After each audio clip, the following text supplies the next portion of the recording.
நண்பர்களுக்கு வணக்கம். நான் உங்கள் இமானுவேல் பேசுகிறேன். தற்பொழுது சுழற்சி நிலவி கொண்டிருக்கக்கூடிய அந்த நிலவரத்தை நீங்களே செயற்கைக்கோள் காணொலியின் வாயிலாக தெளிவாக காண இயலும். அந்த சுழற்சியினுடைய நகர்வுகளை பொறுத்தவரையில் அடுத்து வரக்கூடிய சில மணி நேரங்களில் அது வடக்கு திசையில் நகர முற்படுவதற்கான வாய்ப்புகள் இருக்குது. ஒரு கட்டத்தில் அது விலகி சென்று தீவிரமடைந்து அதன் பிறகு அங்கு சாதகமற்ற சூழல்கள் நிலவக்கூடிய தருணத்தினால மீண்டும் அது தெற்கு ஆந்திர கடலோர பகுதிகளில் 24ஆம் தேதி அல்லது 25ஆம் தேதிகளின் வாக்கில் கரையை கடக்க முற்படும் அப்படிங்கிற மாதிரி தான் மாதிரியானது காட்டி கொண்டிருக்கிறது. இந்த மாதிரியினுடைய கணிப்பை பொறுத்தவரையில் அது இப்படி தான் காட்டிகிட்டு இருக்கோம். பட் நம்ம என்ன கன்க்ளூட் பண்ணுறோன்னாக்கா, எப்படி இருந்தாலும் இப்போ சென்னை மாநகர் மற்றும் அடைய புறநகர் பகுதிகளில் கடந்த 24 மணி நேரத்தில் ஓரளவுக்கு மழையானது பதிவாக இருக்கிறது. அடுத்து வரக்கூடிய 24 மணி நேரத்தில் சில இடங்களில் மழை பதிவாக வாய்ப்புகள் இருக்கிறது.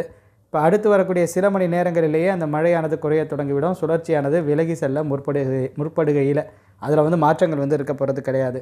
அப்படி ஒருவேளை அது தெற்கு ஆந்திர பகுதிகளில் தான் கரையை கடக்க போகுதுன்னா, அதனால் மட்டும் நீங்கள் சென்னை மாநகரில் என்ன பெரிய பெனிஃபிட்டை எக்ஸ்பெக்ட் பண்ண போகிறீங்கன்னு எனக்கு தெரில. இல்லை தமிழகத்திற்கு என்ன பெரிய பெனிஃபிட்டை எக்ஸ்பெக்ட் பண்ண போகிறீங்கன்னு எனக்கு தெரில.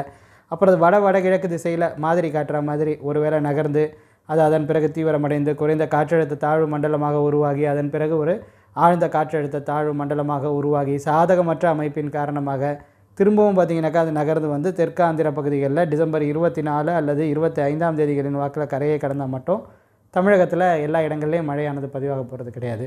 ஸோ அதையும் நம்ம உற்று நோக்கணும். அப்படி அது நகர்ந்து வந்தால் கூட வலுகுறைந்த நிலையில் தான் வரும். அதன் பிறகு 26ஆம் தேதி வாக்கில் 25ஆம் தேதி வாக்கில் கிழக்கு திசை காற்றின் தாக்கத்தினால வடகடலோர மாவட்ட கடலோர பகுதிகளில் அங்கங்கே மழை பதிவாகுவதற்கான வாய்ப்புகள் இருக்கிறது. அதற்கு பின்னரும் பார்த்திங்கனாக்கா தென்கடலோர மாவட்ட கடலோர பகுதிகளிலும் டெல்டாவிலும் மழை பதிவாக சாத்தியக்கூறுகளும் அமைப்புகளும் இருக்குது.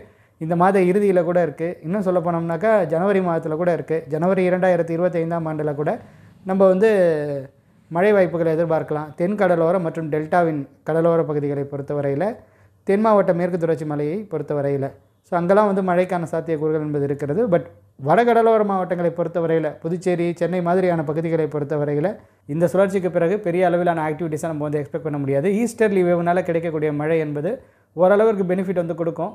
பட் எது எப்படி இருந்தாலுமே இனிமேல் அச்சுறுத்தும் வகையிலான மழைக்கு வடகடலோர மாவட்டங்களுக்கு சாத்தியக்கூறுகளோ அமைப்புகளோ கிடையாது. அப்புறம் நிறைய பேர் கமெண்ட் செக்ஷனில் நிறைய விதமான கருத்துக்களை முன் வச்சுருக்கீங்க. அதற்கெல்லாம் பதிலும் வழங்கணும் கண்டிப்பாக நான்.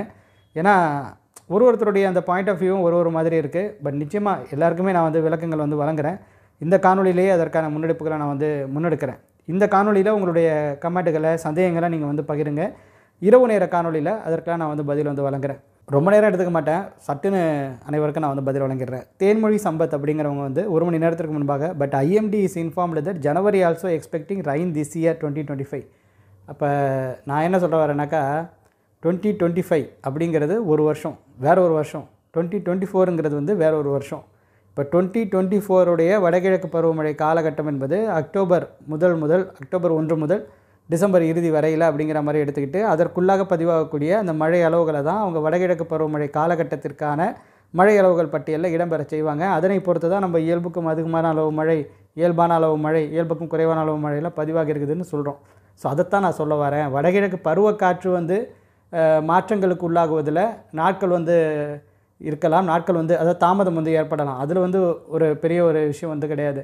அதனால் மழையும் பதிவாகும். ஸோ வடகிழக்கு திசை காற்று ஊடுருவும் பொழுது டெல்டாவிலும் தென்கடலோர மாவட்டங்களிலும் ஜனவரி 2025ஆம் ஆண்டில் கூட நம்ம மழையை எதிர்பார்க்கலாம்.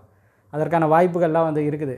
பட் 2024ஆம் ஆண்டினுடைய வடகிழக்கு பருவமழைன்னு நம்ம சொல்லும் பொழுது அது 2024க்குள்ளே தான் இருக்கணும். அதை கடந்து 2025க்கு போகக்கூடாது. அது வின்டர் சீசன் ரெயின்ஃபாலில் தான் கணக்கில் எடுத்துப்பாங்க. பட் அது வடகிழக்கு பருவக்காற்றினால் கிடைக்கக்கூடிய மழை தான்.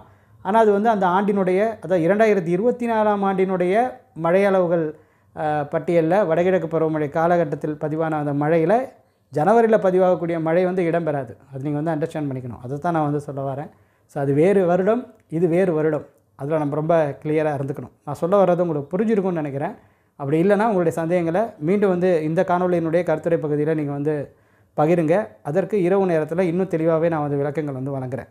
அப்புறம் கவியுகன் அவர் என்ன சொல்லியிருக்காருன்னா, சேட்டலைட் புகைப்படம் மட்டும் பார்த்தால் போதாது, இயற்கை சார்ந்த அறிகுறியும் பார்க்க வேண்டும். சூரியனுடன் இணைந்து பட்டை மேகம் மற்றும் மாலையில் செவ்வானம் சூரியன் மற்றும் நிலாவில் ஒளிவட்டம் இவையெல்லாம் தான் மழை அறிகுறி. அப்படி எனக்கு தெரியலையே. இந்த மாதிரியான அறிகுறிகள்லாம் இல்லாமையே பருவமழை காலகட்டத்தில் சில நேரங்களில் நல்ல மழையெல்லாம் பதிவாகி இருந்திருக்கிறது. நான் என்றைக்கும் ஒரு விஷயத்தை தான் நம்புகிறேன். நம்ம புதுசாக லேர்ன் பண்ணிக்கிட்டே இருக்கணும். இப்போ நீங்கள் சொல்கிறதுனால எனக்கு சில விஷயங்களை நான் வந்து அப்சர்வ் பண்ணிக்கிறேன்னு எடுத்துப்போமே. அந்த மாதிரி நீங்களும் நிறைய விஷயங்களை அப்சர்வ் பண்ணிக்க முயற்சி பண்ணுங்கள். உங்களுக்கு தெரிஞ்சது தான், அவ்வளோதான், இது மட்டும் போதும் அப்படிங்கிற மாதிரியான ஒரு நிலைப்பாட்டில் நம்ம வந்து இருக்க முடியாது. அண்டு எனக்கும் ஒரு அனுபவம் இருக்குது இல்லையா? 40 வருஷமாக நானும் இந்த உலகத்தை வந்து பார்த்துருக்குறேன். மழை பதிவாகக்கூடிய காலங்களை கிட்டத்தட்ட ஒரு 20-25 வருஷமாக பார்த்திங்கனாக்கா உற்று நோக்கி கொண்டு இருக்கிறேன். எல்லா காலங்களிலையும் பார்த்திங்கனாக்கா, குறிப்பாக எல்லா பகுதிகளிலையுமே இந்த மாதிரியான அறிகுறி வந்து தென்படாது. இப்போ இந்த அறிகுறிகளை பார்த்து மட்டும் நான் வந்து வானிலை அறிக்கையெல்லாம் சொல்லணும்னாக்கா, நான் ஒரு நாள் காரைக்காலில் இருக்கணும், ஒரு நாள் வந்து ஈரோட்டில் இருக்கணும், ஒரு நாள் வந்து தருமபுரியில் இருக்கணும், ஒரு நாள் வந்து தென்கோடி மாவட்டங்களில் இங்கே தூத்துக்குடி பக்கம் நான் வந்து போய் உட்காந்துருக்கணும். அப்போ ஒரு மனிதன் ஒரு இடத்துல உட்காந்துட்டு இப்போ பல பகுதிகளின் நிலவரத்தை வந்து பேசும்பொழுது, சாதகத்தன்மை மிக்க அமைப்பு, ரேடார் படங்களில் மழை மையங்கள் எங்கே இருக்குது, அது எப்படி நகரலாம், இதெல்லாம் வச்சு தான் வந்து சொல்ல முடியும். ஸோ யதார்த்தத்தை நான் உங்களுக்கு வந்து எக்ஸ்பிளைன் பண்ண முயற்சி பண்ணுறேன். அந்த அறிகுறிகளை பொறுத்த வரைக்கும் எல்லா இடங்களுக்கும் அது வந்து பொருந்தாது. இப்போ கடலோர பகுதிகளில் குறிப்பாக வடகிழக்கு பருவமழை காலகட்டத்தை எடுத்துப்போமே, கண்டிஷன்ஸ் ரொம்ப ஃபேவரபுளாக இருக்கும் பொழுது சடனாக சேஞ்சஸ் வந்து ஏற்படும். ஸோ அந்த நேரத்தில் போய் ஒளிவட்டம் தெரியுதான்லாம் பார்க்க முடியாது. அந்த ஒளிவட்டம் தெரிகிறது எதனால் அப்படிங்கிறத விளக்கியே ஒரு பெரிய காணொலியை, லென்த்தான காணொலியை நமது அறிவுபசி சேனலில் நான் பகிர்ந்துருக்கிறேன். நிலவை சுற்றி ஒளிவட்டம் இருக்கும், சூரியனை சுற்றி கூட ஒளிவட்டம் இருக்கும். அதெல்லாம் எதனால் வருது அப்படிங்கிறதெல்லாம் நம்ம வந்து ஏற்கனவே டிஸ்கஸ் பண்ணியிருக்கோம்.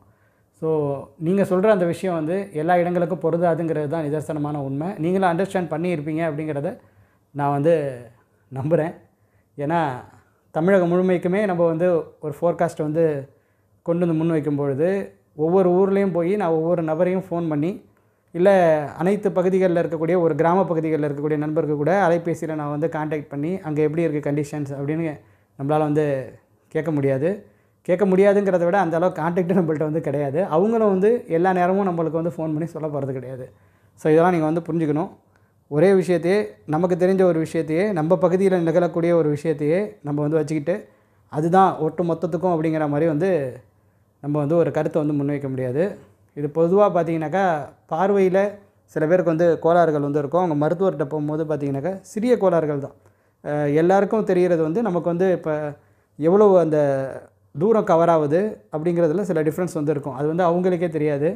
அவங்க கேட்கும்போது மருத்துவர்கிட்ட போகும்போது எல்லாருமே இப்படி தான் பார்த்துட்ருக்காங்க, எல்லாருக்கும் இப்படி தான் தெரியுதுன்னு நான் நினச்சிட்ருக்கேன் அப்படிங்கிற மாதிரி வந்து சொல்லுவாங்க. பட் ஒவ்வொருத்தருக்குமே அது வந்து மாறுபடும்.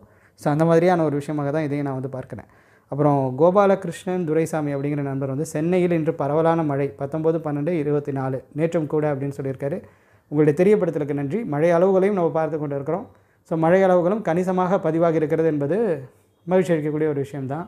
சென்னையின் சில இடங்களில் 60 மில்லிமீட்டருக்கும் அதிகமான அளவு மழை கடந்த 24 மணி நேரத்தில் பதிவாகி இருக்கிறது. அடுத்த 24 மணி நேரத்திலும் ஓரளவிற்கு மழையானது பதிவாகும் அப்படிங்கிற மாதிரி தான் நான் வந்து நம்புகிறேன். அண்டு கூடிய விரைவில் அடுத்த சில மணி நேரங்களில் மழை வந்து குறைய தொடங்குவதற்கான வாய்ப்புகள் இருக்குது அப்படிங்கிறதையும் நம்மளால் வந்து மறுக்க முடியாது. அதன் பிறகு சரண்ராஜ் கடலூர் மாவட்டத்தில் வருகை 23ஆம் தேதி முதல் மழை அதிகரிக்கக்கூடும், நாங்கள் எதிர்பார்க்கிறோம். மாதம் இறுதியில் தீவிர நிகழ்வு இருக்கிறது போல தெரிகிறது. உங்களுடைய கணிப்பு கண்டிப்பாக நீங்களும் அதைத்தான் சொல்லுவீங்க அப்படிங்கிற மாதிரி சொல்லியிருக்காரு. இவர் வந்து ஜிஎஃப்எஸ் மாதிரியை பார்த்து கணிப்புகளை வெளியிடக்கூடிய யாருடைய காணொலிகளையே பார்த்துருப்பாருன்னு நினைக்கிறேன். இல்லை இவரே வந்து ஜிஎஃப்எஸ் மாதிரியை வந்து பார்த்துருப்பாருன்னு நினைக்கிறேன்.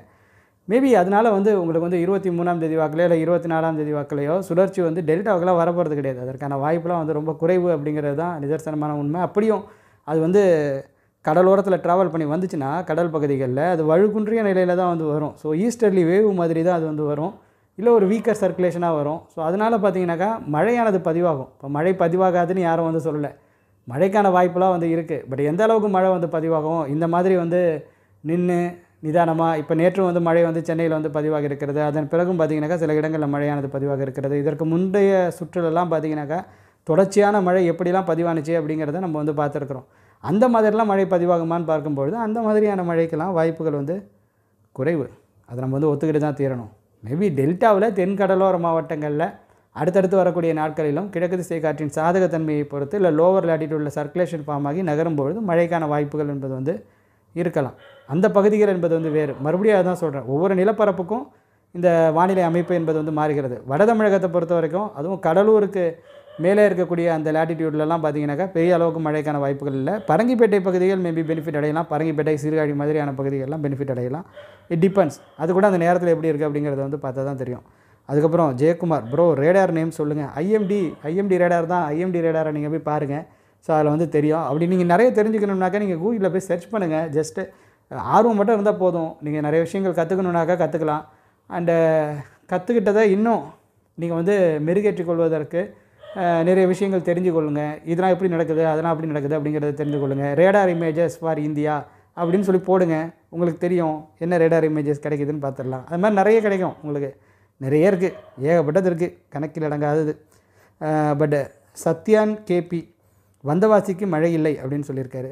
ஆமாம் ப்ரோ, வந்தவாசிக்கு மழை வாய்ப்புகள் வந்து இந்த சுழற்சியால் கம்மியாக தான் இருந்தது. சாரல் தூரல் பதிவானால் கூட நம்மளாம் மகிழ்ச்சி அடைஞ்சிக்க வேண்டியது தான். வேறு பெரிய அளவுக்கு ஒன்றும் இல்லை. அதுக்கப்புறம் வந்து யமுனாஸ் 9016 ப்ரோ எக்ஸ்பர்ட் சொல்லிக்கிற ஒருத்தவங்க யூ-டர்ன் ரிட்டன் இன் ஹிஸ்ட்ரின்னு வெதர்னு டியூனில் வீடியோ அப்லோட் பண்ணியிருக்காரு ப்ரோ. ஸோ அதுதான் நான் சொல்கிறேன், மறுபடியும் சொல்கிறேன். இந்த யூ-டர்னு, இந்த எப்படி சொல்கிறது, அந்த மாதிரியான விஷயங்கள்லாம் வந்து சொல்லுவாங்க. இப்போ அது வந்து டைரக்ஷன் மாறாதுன்னு நான் வந்து சொல்ல வரல. இப்போ டைரக்ஷன் மாறுறதுனால அது என்ன நீங்கள் நினச்சிட்ருக்கீங்க? நீங்கள் அது என்ன டைரக்ஷன், அது என்ன இதுவா, இல்லை சர்க்குலேஷனா, இயற்கையினுடைய ஒரு அங்கமா, இல்லை வந்து என்னமோ நம்ம ஓட்டுற காரா யூ-டர்ன் போட்டு அப்படியே வேகமாக வரப்போதெல்லாம் கிடையாது. மேபி அது வந்து வலுகுன்றிய நிலையில் வேணால் திரும்பி வந்து கரை கிடக்கலாம். இப்போ அது என்ன கண்டிஷனில் இருக்குதோ இதை விட வீக்கனாக வரும் அப்படிங்கிறது தான் நம்மளுடைய எதிர்பார்ப்பாக இருக்குது.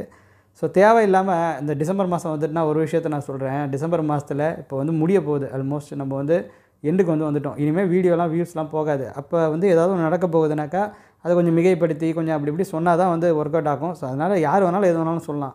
பட் நீங்கள் வந்து என்ன பார்க்கணும், மழைக்கான வாய்ப்பு இருந்ததுன்னா நம்ம பகிர போகிறோம். அது ஒரு 3 நாளைக்கு முன்னாடி தெரிஞ்சிட போகுது. அதில் என்ன இருக்குது, ஏதோ இப்போ மழை வந்து கொடுத்துருக்கு சென்னையில் ஓரளவுக்கு, அதன் பிறகு குறைய போகுது. அதன் பிறகு மீண்டும் மழைக்கான வாய்ப்பு வந்ததுனாக்கா நம்ம பகிர போகிறோம். அதுதான் நம்ம சொல்லிகிட்டு இருக்கோம். ஸோ கன்சிஸ்டண்ட்டாக போங்க, பொறுமையாக போங்க, அப்படியே பார்த்துட்டே கடந்து அப்படியே போயிட்டே இருங்க. ஒரு அது யூ-டர்ன் போடுறதோ இல்லையோ, இவன் யூ-டர்ன் போடுறது, இவனுங்க யூ-டர்ன் போடுறதெல்லாம் ரொம்ப அதிகமாக இருக்குது.